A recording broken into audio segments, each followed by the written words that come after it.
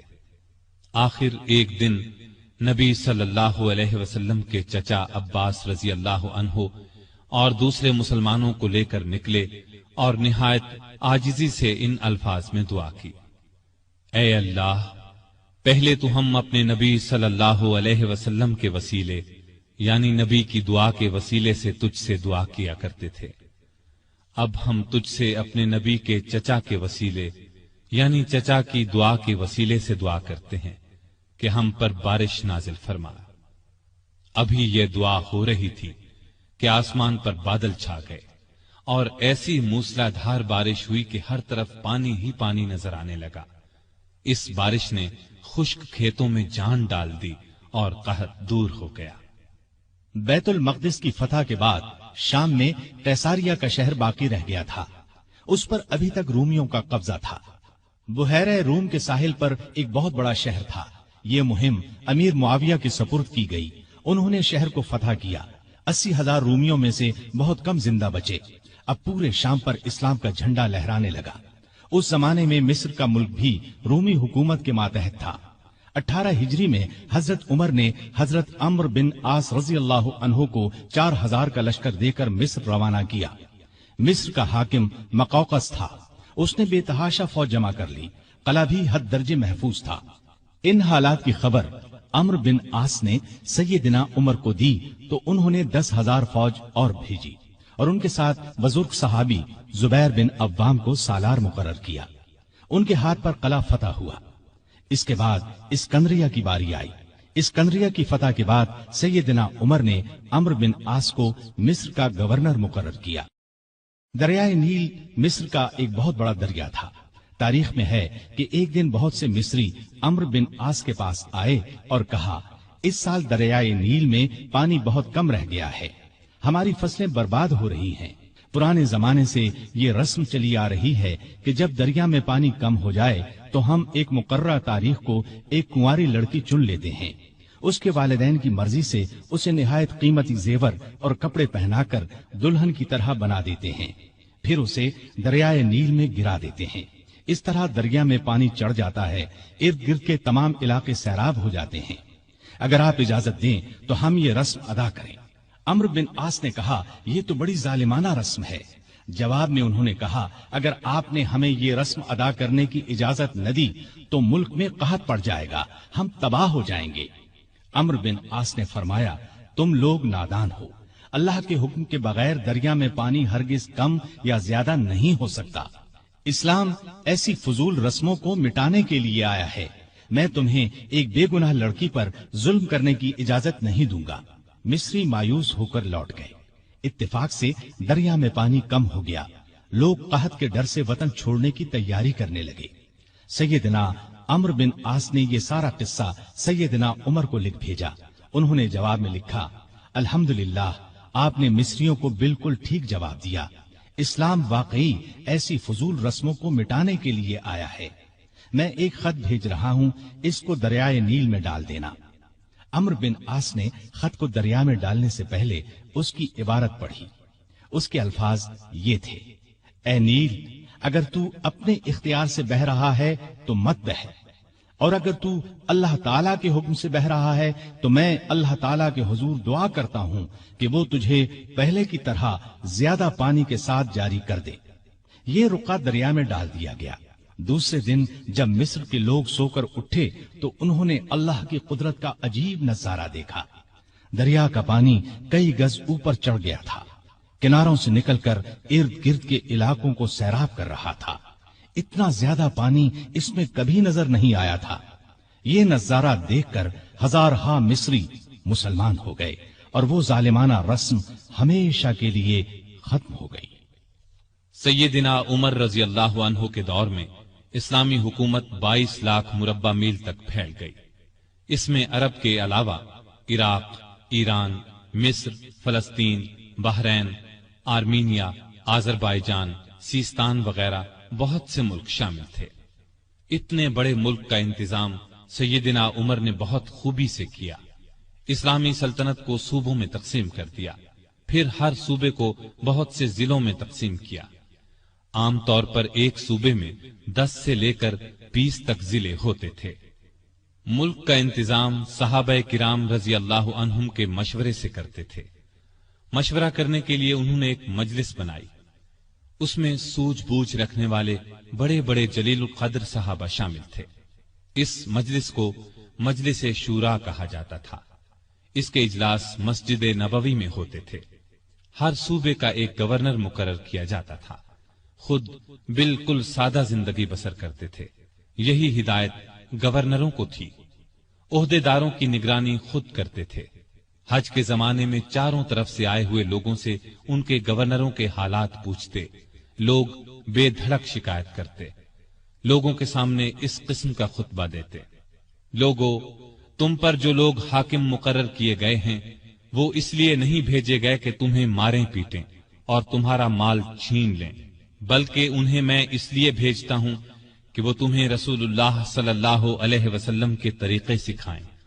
اگر کسی نے اس کے خلاف کیا ہے تو مجھ سے بیان کرو تاکہ میں اس کا بدلہ لوں۔ لوگوں کو عام اجازت تھی کہ وہ کسی وقت بھی اپنی شکایت پیش کر سکتے تھے۔ ایک مرتبہ مصر کے ایک غریب شخص نے شکایت کی کہ گورنر کے بیٹے نے بلا وجہ اسے پیٹا ہے۔ آپ نے باپ بیٹے کو بلوا لیا۔ جب دونوں آ گئے تو سیدنا عمر نے اس غریب کو کوڑا دے کر فرمایا: جتنے کوڑے اس نے تمہیں مارے تھے اتنے ہی تم اسے مارو۔ اس غریب نے کوڑے مارنے شروع کیے۔ جب تعداد پوری ہو گئی تو عمر نے فرمایا: اب 2-4 کوڑے گورنر کو بھی مارو، لیکن اس غریب نے ایسا کرنا پسند نہ کیا۔ جزیرے کے گورنر کے بارے میں اطلاع ملی کہ وہ باریک لباس پہنتے ہیں۔ دروازے پر دربان بھی مقرر کر رکھا ہے۔ آپ نے انہیں فوراً بلوا لیا، ان کے کپڑے اتروا کر بالوں کا بنا ہوا کرتا پہنا دیا اور بکریوں کا ایک ریوڑ منگوا کر انہیں حکم دیا کہ جنگل میں جاؤ اور ان بکریوں کو چراؤ۔ گورنر کا نام ایاز بن غنم تھا۔ وہ رسول اللہ صلی اللہ علیہ وسلم کے صحابی تھے، ایک صوبے کے گورنر تھے۔ اس لیے جب انہوں نے کہا کہ وہ آئندہ ایسا لباس نہیں پہنیں گے تو عمر نے انہیں معاف کر دیا اور عہدے پر واپس بھیج دیا۔ ایاز بن غنم جب تک زندہ رہے موٹا لباس پہنتے رہے، پھر انہوں نے کبھی باریک لباس پہنا نہ دروازے پر دربان رکھا۔ خالد بن ولید رضی اللہ عنہ اسلام کے بہت بڑے جرنیل تھے۔ انہوں نے 20 لڑائیاں لڑی۔ بڑی بڑی حکومتوں کے لشکر ان کے مقابلے میں نہ ٹھہر سکے۔ سیدنا عمر کے زمانے میں جب خالد بن ولید فتوحات پر فتوحات حاصل کر رہے تھے تو عین اس حالت میں عمر نے انہیں سپہ سالاری سے معزول کر دیا۔ جب لوگوں نے وجہ پوچھی تو انہوں نے فرمایا: مسلمان یہ خیال کرنے لگے تھے کہ یہ فتوحات خالد بن ولید کی وجہ سے ہو رہی ہیں، جبکہ فتوحات ہمیں اللہ تعالی کی مہربانی سے ہو رہی ہیں۔ آپ کے زمانے میں چونکہ اسلامی حکومت بہت پھیل گئی تھی، لگاتار فتوحات کی وجہ سے مال غنیمت بھی بہت زیادہ آنے لگا تھا، اس لیے آپ نے 15 ہجری میں بیت المال قائم کر دیا۔ اس میں زکوٰۃ، خراج، جزیہ، مال غنیمت وغیرہ جمع ہوتا تھا اور مسلمانوں میں تقسیم کیا جاتا تھا۔ یتیموں، غریبوں اور بیواؤں کو اس میں سے وظیفے دیے جاتے تھے۔ ضرورت مندوں کو قرض بھی دیا جاتا تھا۔ جنگی ضروریات پر بھی خرچ کیا جاتا تھا۔ آمدنی اور خرچ کے معاملے میں حد درجہ احتیاط کرتے تھے۔ سیدنا عثمان نے ایک دن انہیں چلچلاتی دھوپ میں بھاگتے دیکھا۔ پوچھنے پر انہوں نے بتایا کہ بیت المال کا ایک اونٹ گم ہو گیا ہے، اس کو تلاش کر رہا ہوں۔ بحرین سے ایک مرتبہ مشک آیا، یہ انتہائی قیمتی خوشبو تھی۔ اس کو مسلمانوں میں تقسیم کرنے کے لیے آدمی کی تلاش ہوئی جو یہ کام اچھی طرح کر سکے۔ سیدنا عمر کی زوجہ محترمہ عاتقہ نے کہا کہ یہ کام میں کر سکتی ہوں۔ سیدنا عمر نے فرمایا: نہیں، میں تمہیں اس کی اجازت نہیں دے سکتا، اس لیے کہ تمہاری انگلیوں پر جو مشک لگ جائے گا وہ تم اپنے کپڑوں پر لگا لو گی، اس طرح عام مسلمانوں سے زیادہ تمہارے حصے میں آئے گا۔ ایک مرتبہ بیمار ہو گئے، لوگوں نے علاج کے طور پر شہد تجویز کیا۔ بیت المال میں شہد موجود تھا، لیکن آپ نے لینا گوارا نہ کیا۔ آخر لوگوں کو جمع کیا گیا۔ جب سب نے اجازت دے دی تب شہد لیا۔ آپ نے عدل و انصاف کا بہترین نمونہ دنیا کو دکھایا۔ اللہ سے ڈرنے والے قاضی مقرر کیے، ان کی تنخواہیں مقرر کی، انہیں حکم دیا کہ تمام فیصلے قرآن اور حدیث کے مطابق کیے جائیں۔ قرآن اور حدیث میں حکم نہ ملے تو جس رائے پر عالموں کا اتفاق ہو اس کے مطابق فیصلہ دیا جائے۔ انہوں نے کوفہ میں شریح کو قاضی مقرر کیا۔ ان کے فیصلے بہت مشہور ہوئے۔ امیر المومنین کے خلاف بھی فیصلے دے دیتے تھے۔ سیدنا علی نے بھی انہیں اپنے دور میں قاضی کے عہدے پر قائم رکھا۔ قبیلہ غسان کے بادشاہ جبلہ نے اسلام قبول کر لیا۔ وہ حج کرنے کے لیے آیا۔ اس کی چادر پر ایک غریب بدو کا پاؤں آ گیا۔ اس نے بدو کو زور سے تھپڑ دے مارا۔ بدو کی ناک کی ہڈی ٹوٹ گئی۔ وہ سیدنا عمر کی خدمت میں حاضر ہو گیا، انصاف کا طلبگار ہوا۔ سیدنا عمر نے جبلہ کو بلا بھیجا۔ وہ حاضر ہوا تو آپ نے اسے کہا، تم نے اس غریب مسلمان سے زیادتی کی ہے، لہذا بدلہ دو۔ یہ غریب تمہیں اس جگہ تھپڑ مارے گا جس جگہ اس کے منہ پر تھپڑ لگا ہے۔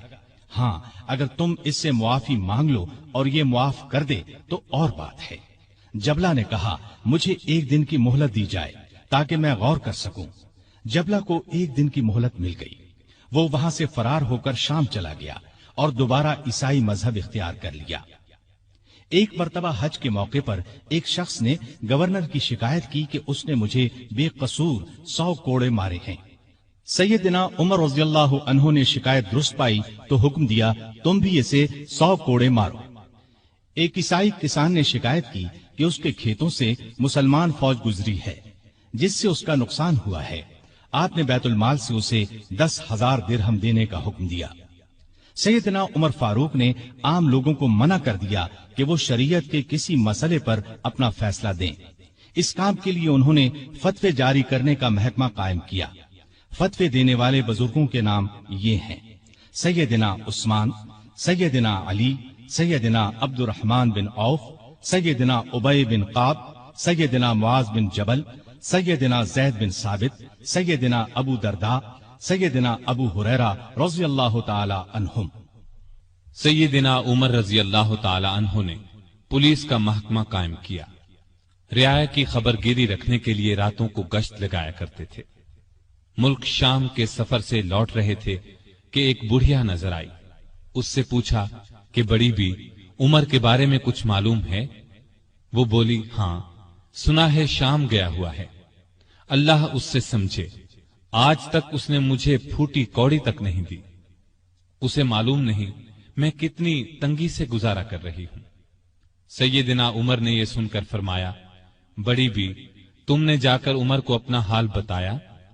بڑھیا نے کہا، اگر اسے رعایا کا حال معلوم نہیں تو خلافت کیوں کرتا ہے؟ سیدنا عمر فاروق رضی اللہ عنہ یہ سن کر رو پڑے۔ پھر اس سے پوچھا، تم کیا لے کر عمر کو معاف کر سکتی ہو؟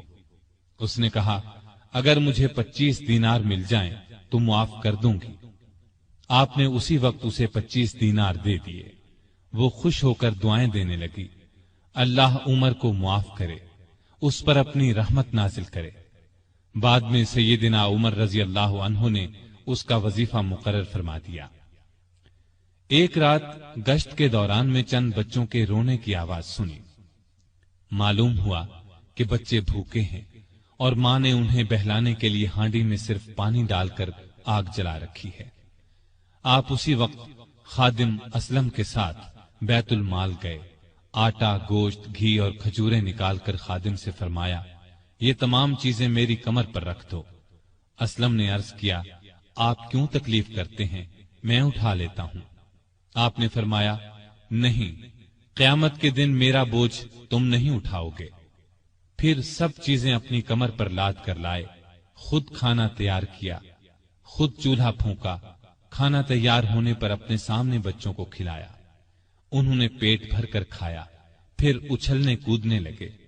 سیدنا عمر انہیں اچھلتے کودتے دیکھتے اور خوش ہوتے رہے۔ عورت نے ان سے کہا، اللہ تمہیں نیک بدلہ دے، امیر المؤمنین بننے کے لائق تو تم ہو، نہ کہ سیدنا عمر۔ سیدنا عمر فاروق رضی اللہ عنہ